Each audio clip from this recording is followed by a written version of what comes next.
Hlynur, sigur í þessum bikarkeppni, hvernig er tilfinningin svona eftir leik?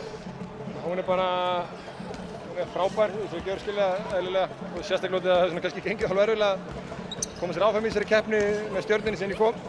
Þá var þetta í ljósi þess, fyrir síðustu 2 ár fóru í bikarnum, töpum 32 leik báðum. Það er bara mjög virkilega sætt að geta hafa unnið titil með Stjörnunni, það er bara frábært. 2 virkilega sterk lið sem var að berjast í dag, hvernig metur þú þennan leik rétt fyrir það? Mér fannst leikurinn verið að spila heilt yfir á mjög háu leveli. Mikið af góðum leikmönnum, vel þjálfuð lið. Já, þannig leit út til mér og lið voru, það var ekkert mikið af mistökum skilur varnarlega en ef þau voru gerð þá var refsað fyrir þau. Já, þannig leita fyrir mér. Þetta er 3. tímabilið í Stjörnunni og nú er loksins komin stór bikar. Hvernig hvaða þýðingu hefur þetta fyrir þig og félagið? Fyrir mér er þetta bara ótrúlega gaman fyrst og fremst. Maður má nú ekki alveg, skilur standist.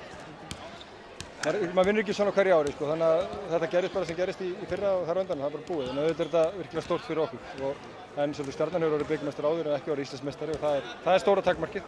Það er algjörlega við förum ekki fyrir með það, það er stefnan að vinna alla titla. Ég held mér að við höfum séns á deildarmeistaranum ef allt gengur upp. Takk maður.